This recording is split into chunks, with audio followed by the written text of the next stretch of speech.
A CEO saw handwriting on a suicide note that made his blood run cold. It was identical to his daughter's. The envelope sat on Marcus Chen's desk like a ghost. Plain white, no return address, just his name written in careful letters across the front. He'd been in back-to-back meetings all morning, barely had time to glance at his assistant's neat stack of sorted mail. This one wasn't in that stack. Someone had placed it directly on his keyboard. Marcus loosened his tie and sat down. The leather chair creaked under his weight. Through the floor-to-ceiling windows of his corner office, the city sprawled below him like a circuit board, tiny cars moving through streets he'd helped rebuild. 15 years as CEO of Hartman Construction had given him everything: wealth, influence, respect. But lately, those things felt hollow. He picked up the envelope. It was light, almost empty. He slid his finger under the seal and pulled out a single folded page. The moment he opened it, the world stopped. "I can't do this anymore, I'm sorry." The words were simple, devastating, but it wasn't the message that made his hands begin to shake. It was the handwriting. Looped letters, the way the Y curved slightly left. How the dots above the I's were small and precise. He knew this handwriting. His breath caught in his throat. His vision blurred at the edges. With trembling fingers, he reached into his desk drawer and pulled out a stack of old birthday cards, notes, drawings, things he'd kept for years, things he couldn't bring himself to throw away. He held one up next to the note. "Happy birthday, Dad. Love you forever. Lily." The handwriting was identical. Marcus stood abruptly, his chair rolling back and hitting the wall. His heart hammered against his ribs. Lily was his daughter, his only child. She was 23 now, living across the country, building her own life. They'd grown distant over the years, his fault mostly. Too many missed calls, too many promises broken for board meetings. But this couldn't be from her. It couldn't. He grabbed his phone with shaking hands and dialed her number. It rang once, twice, 3 times. Voicemail. He tried again. Nothing. He sent a text. "Call me immediately, please." The minutes crawled by like hours. Marcus paced his office, the note clutched in his fist. He tried to think logically, to find another explanation. Maybe someone was playing a cruel joke. Maybe it was a coincidence. But deep in his gut he knew something was terribly wrong. His phone buzzed. Not Lily, but his assistant, Rachel. "Mr. Hartman, there's someone here to see you. She says it's urgent." "Send them in," Marcus said, his voice rough. The door opened, and a young woman stepped inside. She was thin, pale, with dark circles under her eyes. She wore a faded jacket and jeans, her brown hair pulled back in a messy ponytail. She looked exhausted, fragile, like she might shatter if someone spoke too loudly. "Mr. Hartman?" she said quietly. "Who are you?" Marcus asked, still holding the note. "My name is Grace," she said with teeth. "Grace Miller." "I need to talk to you about your daughter." Marcus felt his stomach drop. "What about her? Is she okay?" Grace's eyes filled with tears. "I don't know. That's why I'm here." She stepped closer, wrapping her arms around herself like she was cold. "Lily and I were roommates. Our roommates. In Portland. We met in college and stayed close after graduation. She's been struggling lately, with work, with money, with everything, but she wouldn't ask for help. She's too proud." Marcus felt a stab of guilt. He'd offered to help, sent money she never accepted. He'd thought she was doing fine, that she wanted independence. 3 days ago, Grace continued, her voice shaking, she disappeared. She didn't come home from work. She didn't answer her phone. I found a note on her bed. She pulled a crumpled piece of paper from her jacket pocket. It said she was sorry, that she couldn't keep pretending everything was okay. Marcus took the note with trembling hands. The handwriting matched. Exactly. "I filed a missing person report," Grace said, tears streaming down her face now. "But the police said she's an adult. She can go wherever she wants. They said, unless there's evidence of foul play, there's nothing they can do. They told me to wait." "Wait?" Marcus said, his voice rising. "My daughter is missing and they want us to wait?" Grace nodded, wiping her eyes with her sleeve. I didn't know what else to do. So I came here.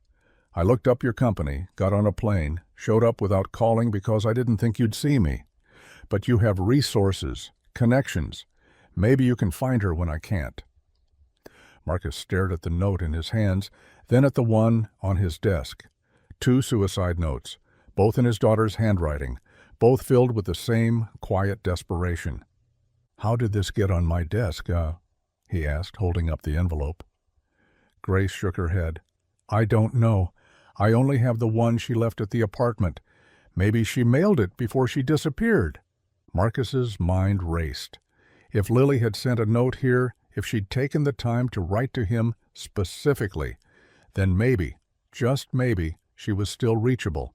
Maybe she wanted to be found. He grabbed his phone and dialed his head of security. "I need you to find someone. My daughter. Drop everything else. I want every resource we have on this." Then he looked at Grace. "Tell me everything. Where she worked, who she talked to, where she liked to go. Everything." Grace nodded, sinking into the chair across from his desk. "She worked at a coffee shop downtown, the one on Morrison Street. She'd been there for about a year. Her manager's name is Tom, I think. She didn't talk about him much."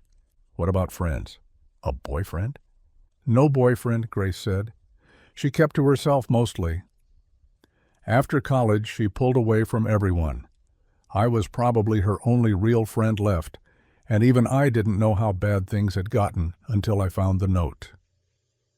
Marcus felt another wave of guilt crash over him. He'd been so focused on building his empire, on proving himself, that he'd lost sight of the one person who actually mattered. "What about her mom?" Grace asked quietly. "Should we call her?" Marcus's jaw tightened. "Her mother passed away 8 years ago, cancer. It's been just me and Lily since then." "I'm sorry," Grace whispered. Marcus shook his head. "Don't be. Just help me find my daughter." For the next 2 hours, they worked together. Marcus's security team pulled phone records, credit card transactions, surveillance footage. They traced Lily's last known movements, leaving work at 6 p.m. 3 days ago, walking toward the bus stop, then nothing. Her phone had been turned off. Her bank account hadn't been touched. It was like she'd vanished into thin air. As evening fell, Marcus sat alone in his office, Grace having gone to get coffee from the lobby. The city lights blinked on below him, thousands of lives continuing as if nothing was wrong, but his world had stopped the moment he'd opened that envelope. He picked up the note again, reading it over and over. "I can't do this anymore. I'm sorry." What couldn't she do? What had driven his daughter to this point? And why hadn't he seen it coming? His phone rang. Security. "Sir, we found something." Surveillance footage from a gas station about 20 miles outside the city. A woman matching Lily's description stopped there 3 days ago. She bought a bottle of water and asked for directions. "Directions to where?" Marcus demanded. "The coast. Specifically, a place called Anchor Point. It's a small town, population maybe 3,000, mostly fishing families and retirees. Anchor Point." Marcus's chest tightened. That was where they used to go when Lily was little, before her mother got sick. They'd rent a tiny cabin by the water, spend long weekends walking the beach, collecting shells. Lily had loved it there. "I'm going," Marcus said, already grabbing his coat. "Sir, it's a 3-hour drive and it's already dark." "I don't care. Get the car ready." 20 minutes later, Marcus was on the road, Grace sitting beside him in the passenger seat. She'd refused to stay behind. They drove in tense silence, the highway stretching endlessly before them. Marcus's mind wouldn't stop racing. He thought about all the times he'd chosen work over family, all the school plays he'd missed, all the phone calls he'd cut short. He'd told himself he was building a future for Lily, creating security. But what good was security if she wasn't alive to enjoy it? "She used to talk about you," Grace said quietly, breaking the silence. Marcus glanced at her. What did she say? That you were the smartest person she knew. That you could fix anything, build anything. Grace paused. But also that you were far away, even when you were standing right next to her. The words hit like a punch to the gut. "I didn't mean to be," Marcus said, his voice rough. After her mother died, I threw myself into work because I didn't know how else to cope. I thought if I could just keep moving, keep building, the pain would fade. But I left Lily to deal with her grief alone. She knows you love her, Grace said. She just needs you to show up. Marcus's hands tightened on the steering wheel. I'm showing up now. They reached Anchor Point just after 10 p.m. The town was dark and quiet, most shops closed for the night. Marcus drove slowly through the main street, searching. The old cabin they used to rent was on the north end, tucked between pine trees with a view of the water. When they pulled up to it, Marcus's heart sank. The lights were off. The driveway was empty. Maybe she's not here, Grace said softly. But Marcus was already out of the car, walking toward the front door. He knocked, waited, knocked again. Nothing. He tried the handle, locked. Then he heard it. A faint sound from around back. Music, or maybe voices. He followed the narrow path around the side of the cabin, Grace trailing behind him. The back porch overlooked the ocean, waves crashing softly against the shore in the darkness. And there, sitting on the old wooden steps, wrapped in a blanket, was Lily. She looked so small, so fragile. Her hair was longer than he remembered, falling in dark waves past her shoulders. She stared out at the water, unmoving. Lily, Marcus said, his voice breaking. She turned, eyes wide with shock. Dad? He moved toward her, but she stood abruptly, backing away. How did you find me? She asked, her voice shaking. You sent me a note, Marcus said. Grace came to my office. We've been looking everywhere. Lily's face crumpled. I didn't want you to find me. I just wanted you to know why. I wanted you to understand that I tried. Tried what? Marcus asked, taking another step closer. To be enough, Lily whispered. To be strong enough, successful enough, independent enough. But I'm not. I'm drowning, Dad, and I don't know how to stop. Marcus felt tears streaming down his face. Then let me help you. Please, don't shut me out. Lily shook her head. You can't fix this. You can't build a solution. This isn't a construction project. I know, Marcus said, but I can be here. I can listen. I can stay. The word stay hung in the air between them. Lily's face twisted with pain. Do you know how many times I needed you to stay? How many times I called and you were too busy? How many times I sat alone in my apartment wondering if anyone would even notice if I disappeared? Each word was a knife. You're right, Marcus said, his voice raw. I failed you. I got so caught up in building my career that I forgot to build a relationship with my own daughter. I can't change the past, Lily. But I'm here now, and I'm not leaving. Lily sank back onto the steps, her shoulders shaking with sobs. Marcus sat beside her, not touching, just present.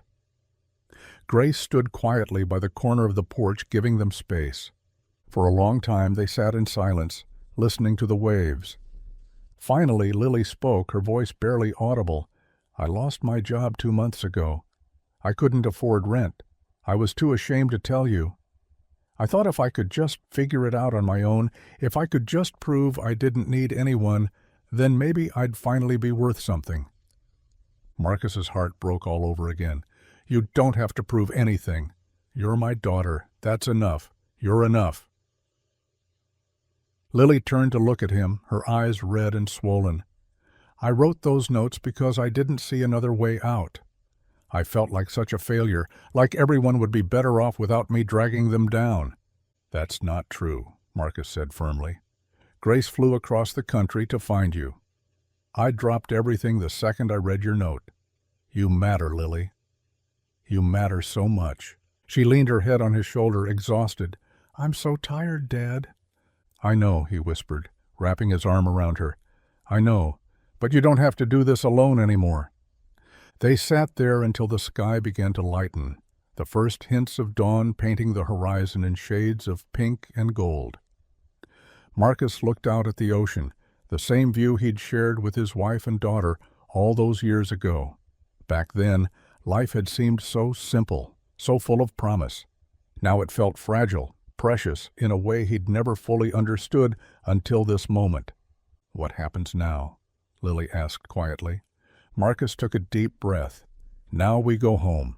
We get you help, real help, therapy, support, whatever you need. And I promise you, I will show up. Not just once, but every single time. Grace stepped forward from the corner of the porch, her eyes still wet with tears.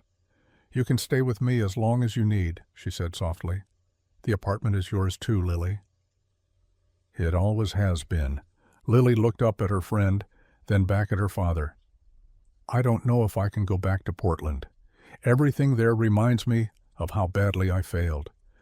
Then don't go back, Marcus said. Come home. Stay with me while you figure things out. No pressure, no expectations. Just time and space to heal. Your place is in New York, Lily said. I haven't been there in years. So we'll get reacquainted with it together, Marcus replied. Or we can go somewhere else entirely. Whatever you need. Lily was quiet for a long moment, staring at her hands. Finally, she nodded. Okay, but I need to do this right. I need professional help, not just you trying to fix everything. Agreed, Marcus said. We'll find the best therapist, the best program. Whatever it takes. As the sun rose fully over the horizon, they packed up the few things Lily had brought with her. A backpack with some clothes, her laptop, and a worn photo album Marcus recognized from her childhood. She'd been looking through memories, he realized, trying to find her way back to a time when things felt safe. The drive back was quieter than the drive out, but it felt different. Grace sat in the back this time, giving father and daughter the front seats. They didn't talk much, but occasionally Lily would point out something through the window. A bird, an unusual cloud formation, a roadside diner she remembered. Small observations, small connections, small steps back toward living. When they reached the city, Marcus didn't take Lily to his penthouse apartment. Instead, he drove to a hotel and got 2 adjoining rooms. I thought we were going to your place, Lily said, confused. We will, Marcus said. But first, let's just rest. No big transitions yet. Just sleep, food, and time. Over the next few days, they fell into a gentle rhythm. Marcus took leave from work, something he hadn't done in over a decade. His board was shocked. His assistant was baffled. But for the first time in years, Marcus didn't care what anyone thought about his choices. He and Lily ate breakfast together each morning. Sometimes they talked, sometimes they didn't. Grace stayed for 3 more days before flying back to Portland, promising to pack up Lily's things and ship them wherever she ended up. Thank you, Lily told her friend as they hugged goodbye at the airport. For not giving up on me. Never, Grace said. You're stuck with me. On the 4th day, Marcus took Lily to meet Dr. Sarah Chen, a therapist who specialized in depression and crisis intervention. He waited in the lobby during her first session, his leg bouncing nervously, checking his phone every few minutes.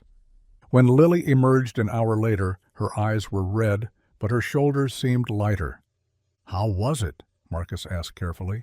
Hard, Lily said, but good. She wants to see me 3 times a week. Whatever you need, Marcus said. That evening, they finally went to Marcus's apartment.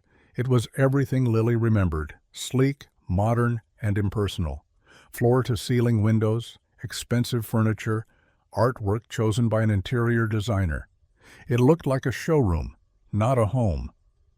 It's exactly the same, Lily said quietly. Marcus looked around, seeing it through her eyes. Yeah, I guess I never really lived here. I just existed between meetings. Where are all Mom's things? Lily asked. Marcus's expression faltered. In storage. I couldn't look at them after she passed. It hurt too much. Lily walked to the window, looking out at the city lights. I used to think you forgot about her, that you moved on and left her behind.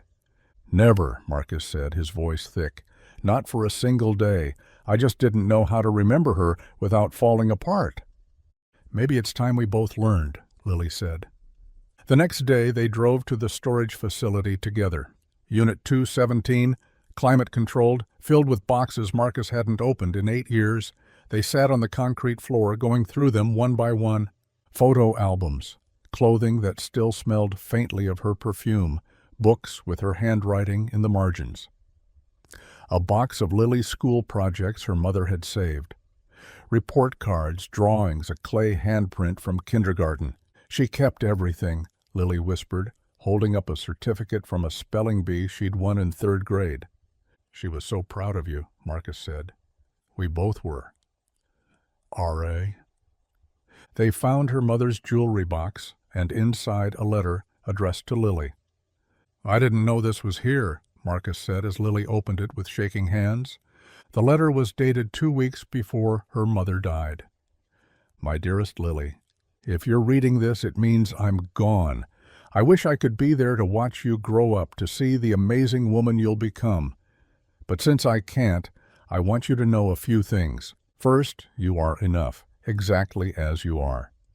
You don't have to be perfect or have everything figured out. Life is messy and complicated, and that's okay. Second, be kind to your father. He's going to struggle without me. He'll probably bury himself in work and forget to eat and push everyone away. But underneath all that armor, he has the biggest heart of anyone I've ever known. Don't let him hide from you. And finally, remember that asking for help isn't weakness, it's courage. The bravest thing you can ever do is admit you can't do something alone and reach out. I love you forever and always, my sweet girl. Mom. Lily sobbed, clutching the letter to her chest. Marcus wrapped his arms around her, and they cried together finally for the woman they'd both lost and never properly mourned. She knew, Lily said through her tears. She knew we'd both try to handle everything alone. She was always the smart one, Marcus said, managing a sad smile. They spent hours in that storage unit, not packing anything away, but pulling things out, surrounding themselves with memories.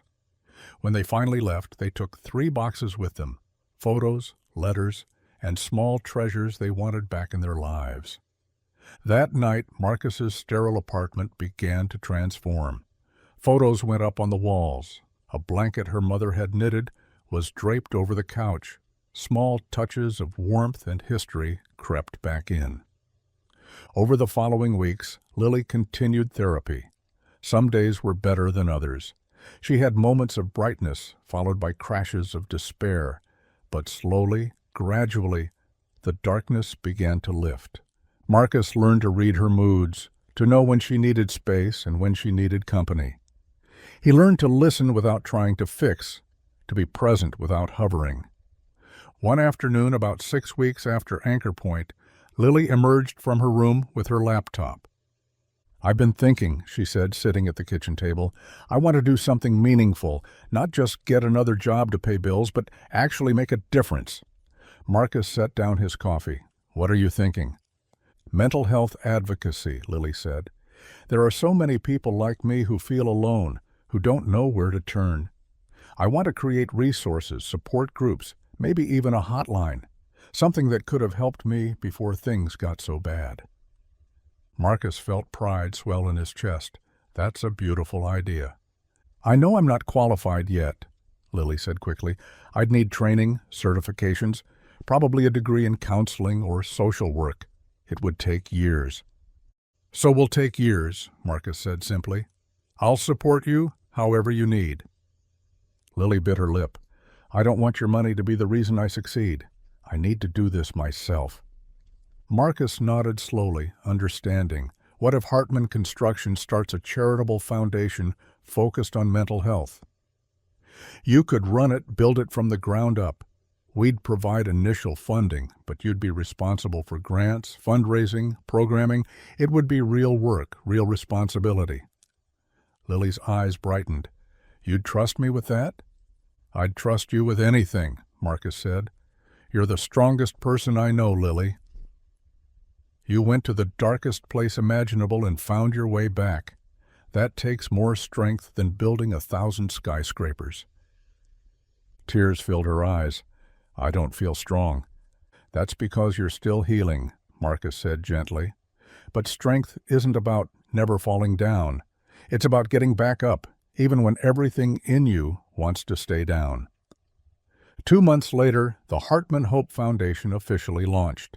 It was small at first, just Lily, an office, and a mission statement. But slowly, it grew. She partnered with therapists, crisis centers, and community organizations. She created free support groups for young adults struggling with depression and anxiety. She built a website with resources, hotlines, and stories from people who'd survived their darkest moments, and she shared her own story. It wasn't easy. Putting her pain into words, admitting publicly how close she'd come to ending everything, made her feel vulnerable and exposed. But the response was overwhelming. Hundreds of messages poured in from people thanking her, people who saw themselves in her story, people who felt less alone because she'd been brave enough to speak. Marcus watched his daughter transform, not back into who she'd been before. That version of Lily was gone, but into someone new, someone tempered by pain, but not broken by it, someone who'd learned to ask for help and offer it in return. 6 months after Anchor Point, Marcus and Lily returned to the cabin. This time, it wasn't an emergency, it was a choice. They rented it for a long weekend, just the two of them. They walked the beach like they had when she was little, collecting shells and watching the waves. They cooked simple meals together. They sat on the back porch and talked about everything: her mother, their regrets, their hopes for the future. "I've been thinking about that note," Lily said one evening as the sun set over the water. "The one I sent you." Marcus tensed slightly. "What about it?" "Part of me sent it because I wanted you to understand why I did what I was planning to do," she said quietly. "But another part sent it because I was hoping you'd come. I was hoping someone would care enough to stop me." "I'll always come," Marcus said, "no matter where you are or what you need. I promise you that." Lily leaned her head on his shoulder. "I know, and that's why I'm still here." They sat in comfortable silence, watching the sky turn from orange to pink to deep purple. "Dad," Lily said, "Oh, yeah? Thank you for not giving up on me, even when I'd given up on myself." Marcus kissed the top of her head. "Thank you for giving me the chance to be the father I should have been all along." As stars began to appear overhead, father and daughter sat together, no longer haunted by what had almost been, but grateful for what was. The ocean stretched endlessly before them, and for the first time in a long time, the future felt full of possibility rather than fear. 1 year later, the Hartman Hope Foundation held its first annual fundraising gala. The event was held in the grand ballroom of the Riverside Hotel, the same place where Marcus had hosted countless corporate events. But tonight felt different. The decorations weren't stuffy or overly formal. Instead, the room glowed with soft lights and intimate table settings.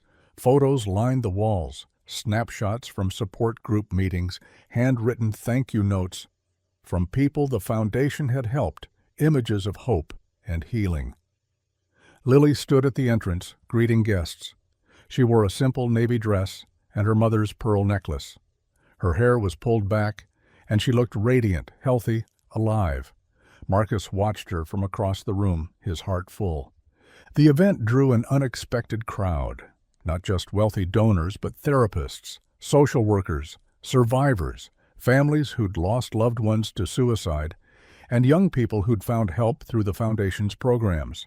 It was a beautiful mixture of pain and hope, loss and recovery. When it was time for speeches, Lily took the stage.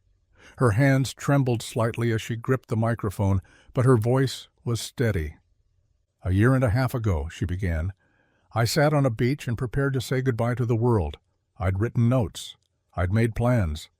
I truly believed that everyone would be better off without me." The room was silent, every eye on her. But I was wrong. Not because my problems weren't real or my pain wasn't valid, but because I couldn't see past the darkness to imagine a future where things could be different, where I could be different. She glanced at Marcus, who stood at the back of the room, tears streaming down his face. "Someone found me that night. Someone refused to let me disappear, and slowly, with a lot of help and a lot of hard work, I learned that the worst moment of your life doesn't have to define the rest of it." She paused, composing herself. "The Hartman Hope Foundation exists because I know I'm not alone. There are thousands of people out there right now who feel the way I felt, who can't see a way forward. We're here to be the light in that darkness. We're here to say, you matter, your life has value, and we're not giving up on you." The applause was thunderous. People stood, many wiping away tears. Lily stepped off the stage and was immediately surrounded by people wanting to thank her, to share their own stories, to tell her how much the foundation had meant to them. Marcus worked his way through the crowd until he reached her side. "I'm so proud of you," he said, his voice thick with emotion. Lily hugged him tightly. "We did this together, Dad. None of it would exist without you." "No," Marcus said.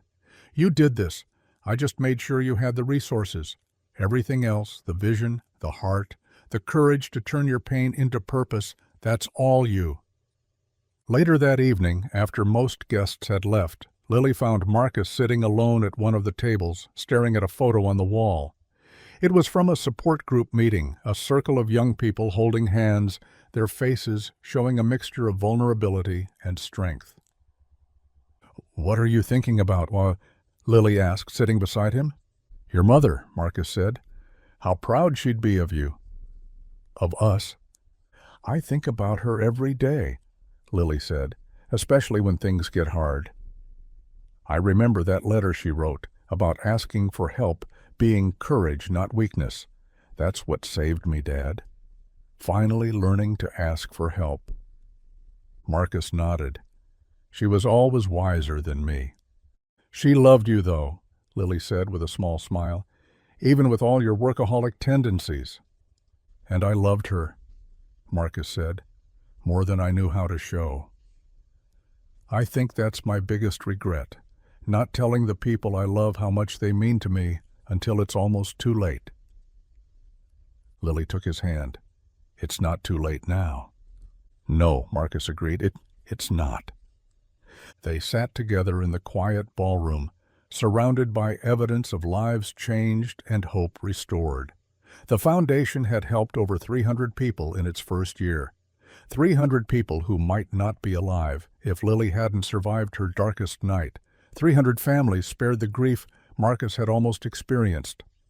"Do you still have bad days?" Marcus asked gently. "Sometimes," Lily admitted. "Depression doesn't just disappear, but I have tools now, coping strategies, people I can call. And I have purpose. Knowing that my survival might help someone else survive makes the hard days more bearable." Marcus squeezed her hand. "Promise me something." "What?" "Promise me that if you ever feel that darkness coming back, you'll tell me. Immediately. No matter what time it is or what I'm doing." "I promise," Lily said. "But you have to promise me something too." "Anything." "Promise me you'll keep living, not just working. That you'll find things that make you happy, not just successful." Marcus smiled. "Deal."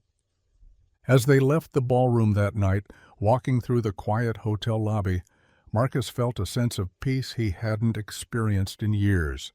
His relationship with his daughter had been broken, almost destroyed, but they'd rebuilt it into something stronger and more honest than before. 2 years after Anchor Point, Lily moved into her own apartment. It was a small one-bedroom in a neighborhood she loved, close enough to visit Marcus regularly, but far enough to have her own space. Marcus helped her move, carrying boxes up 3 flights of stairs, despite Lily's protests that he should hire movers. "I want to," he insisted. "Besides, I need the exercise." They spent the afternoon arranging furniture and hanging pictures. Lily had framed some of the photos from the storage unit, images of her mother, of their family vacations, of happier times. They hung side by side with new photos, Lily speaking at events, group shots from foundation meetings, a candid picture someone had taken of Marcus and Lily laughing at last year's gala. "It's perfect," Lily said, looking around at her new home. "It really is," Marcus agreed. That evening they ordered pizza and sat on the floor, eating straight from the box because Lily hadn't unpacked plates yet. "Can I tell you something?" Lily asked. Always. I'm dating someone. Marcus looked up, surprised. Really? That's wonderful. Tell me about them. His name is James. He's a counselor at one of the community centers we partner with. We met at a training workshop 6 months ago. 6 months? Marcus said with mock offense. And you're just telling me now? Lily laughed. I wanted to make sure it was real before I introduced him to my overprotective father. I'm not overprotective, Marcus protested. Dad, you once had security run a background check on a guy I went on one coffee date with. That was different. You were 19, and he had a motorcycle. They both laughed, the sound filling the empty apartment with warmth. So, when do I get to meet James? Marcus asked. Next week? I'm making dinner at your place. I figured neutral territory. Sounds perfect, Marcus said. Just promise me one thing. What? Don't tell him I'm a CEO until after dessert. I want him to like me for me, not my business card. Lily smiled. He already knows, Dad. I told him everything. About you, about Mom, about what happened. He knows the whole story. And he still wants to date you, Marcus teased gently. Apparently crazy runs in his family too, Lily shot back. They finished their pizza as evening turned to night, sitting in Lily's new apartment and talking about ordinary things, weekend plans, a movie they both wanted to see, whether she should get a cat. Normal conversations, the kind they'd never really had when Lily was growing up. As Marcus drove home later that night, he thought about how much had changed. The man who'd found that suicide note on his desk 2 years ago had been lost, disconnected, going through the motions of life without really living it. He'd almost lost everything that mattered because he'd been too afraid to feel, too busy to notice. But somehow, through pain and honesty and the slow work of healing, they'd found their way back to each other. More than that, they'd found themselves. 3 years after Anchor Point, Marcus made a decision. He stepped down as CEO of Hartman Construction, not out of failure or scandal, but by choice. He transitioned to chairman of the board, a role that required far less time and allowed him to focus on what truly mattered. The business world was shocked. Marcus Hartman, the man who'd built one of the country's most successful construction firms, was voluntarily stepping back. Articles were written. Interviews were requested. Everyone wanted to know why. Marcus gave only one interview, and he was honest. I spent 20 years building buildings, he said, and I almost lost my daughter in the process. Success means nothing if you don't have people to share it with. I'm choosing family. I'm choosing life. The interview went viral, not because of the business angle, but because of the raw honesty. Executives across the country started having conversations about work-life balance. Parents started prioritizing time with their children. Marcus's vulnerability created permission for others to reassess their own choices. But Marcus didn't do it for recognition. He did it because he'd learned, too late but not too late, what truly mattered. With his new schedule, Marcus became more involved in the foundation. He and Lily worked together, not as CEO and employee, but as partners. They traveled to conferences, met with legislators about mental health policy, and visited schools to talk about suicide prevention. On one of those school visits, a teenage girl approached Lily after her presentation. "My mom left when I was little," the girl said quietly, "and my dad works all the time. I feel invisible." Lily crouched down to the girl's level. "What's your name?" "Emma." "Emma, I want you to know that you're not invisible. Your pain is real, and you deserve support. Do you have anyone you can talk to?" Emma shook her head. Lily pulled out a card. "This is the number for our crisis line. They're available 24/7. And I'm going to give you my personal email too. If you ever need someone to listen, please reach out." The girl took the card with trembling hands. "Really?" "Really," Lily said. "You matter, Emma. Please don't forget that." Marcus watched the interaction from a few feet away, his heart swelling with pride. His daughter had taken her deepest pain and transformed it into a lifeline for others. She'd turned her worst moment into her greatest purpose.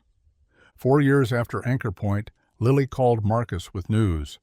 "I'm engaged," she said, her voice bubbling with joy.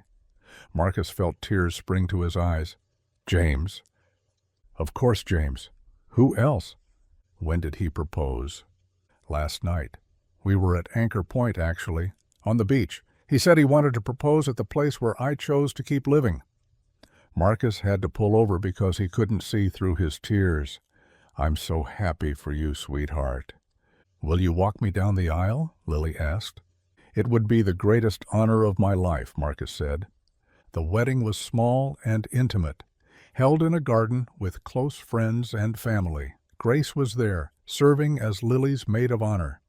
James's family welcomed Lily with open arms, and Marcus stood beside his daughter, his arm linked with hers, as they walked toward her future. Before they started down the aisle, Lily stopped. "I wish Mom could be here," she whispered. Marcus squeezed her hand. "She is. She's in your strength, your kindness, your refusal to give up. She's in every person you've helped, every life you've saved. She'd be so incredibly proud of you." "I'm proud of you too, Dad," Lily said, "for learning to choose love over work, for showing up when I needed you most." "Thank you for giving me the chance," Marcus said. "Now let's get you married." They walked together toward James, who waited with tears in his eyes and a smile on his face. As Marcus placed Lily's hand in James's, he felt a sense of completion, not an ending, but a beautiful continuation. At the reception, Marcus gave a toast. "4 years ago," he began, "I almost lost my daughter. Not to an accident or an illness, but to a darkness that convinced her she didn't matter. Standing here today, watching her marry a man who sees her light, leading a foundation that saves lives, I'm reminded that our worst moments don't have to define us. They can transform us." He looked at Lily, who was wiping away tears. "Lily, you taught me that success isn't measured in buildings constructed or money earned. It's measured in connections made, in love given and received, in the courage to be vulnerable. You taught me how to live, not just exist, and for that I am forever grateful." He raised his glass.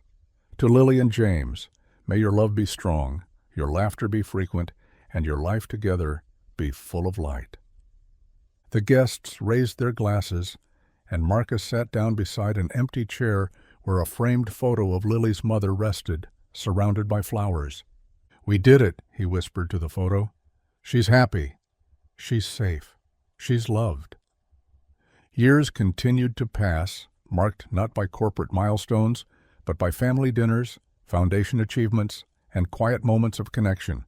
Marcus became a grandfather when Lily and James welcomed a daughter, Caroline, named after her grandmother. Holding his granddaughter for the first time, Marcus felt the circle complete itself. The woman whose loss had sent him spiraling into work, whose absence had created a chasm between him and his daughter, lived on in this tiny, perfect child. "She has Mom's eyes," Lily said softly. "She does," Marcus agreed, his voice thick with emotion. The Hartman Hope Foundation continued to grow, helping thousands of people find hope in their darkest moments. The wall in the foundation's main office was covered with letters, photos, and thank you notes from people whose lives had been changed. One letter, framed and placed in a position of honor, simply read, "I called the crisis line because I saw Lily's story and thought if she could survive, maybe I could too. Thank you for saving my life."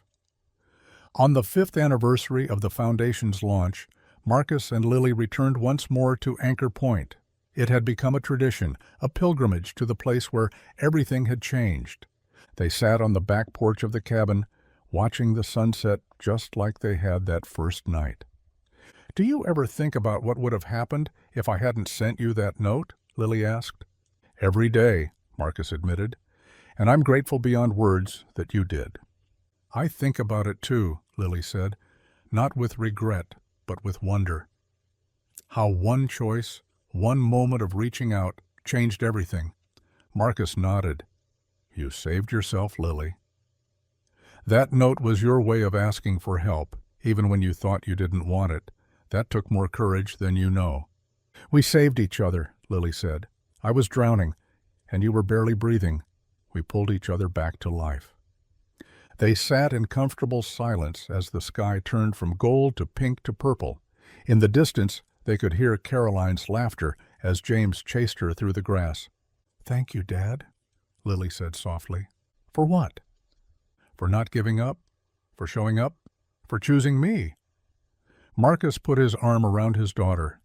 "Thank you for staying, for fighting, for reminding me what matters." As stars began to appear overhead, Marcus thought about that envelope on his desk 5 years ago, the moment that had frozen his blood and changed everything. He'd seen his daughter's handwriting on a suicide note and felt his world collapse. But from that collapse had come reconstruction, not of buildings, but of a relationship, a family, a purpose. They'd taken their deepest pain and transformed it into hope for others. The ocean stretched endlessly before them, constant and unchanging. But they had changed, father and daughter, broken and rebuilt, stronger for the cracks that had almost destroyed them. Sometimes the worst thing that almost happens becomes the catalyst for the best thing that does. Sometimes a suicide note becomes a lifeline. Sometimes choosing to stay is the bravest thing you'll ever do. And sometimes, in the space between despair and hope, families learn to save each other. Sometimes the hardest conversations lead to the most beautiful transformations. Marcus and Lily's story reminds us that reaching out in our darkest moments takes incredible courage, and showing up for those we love can change everything. If this story touched your heart or reminded you that healing is possible, please subscribe to our channel. And if you or someone you know is struggling, please reach out. You matter, your life has value, and help is available. Click on one of the stories on your screen for another tale of hope and second chances. Thank you for being here.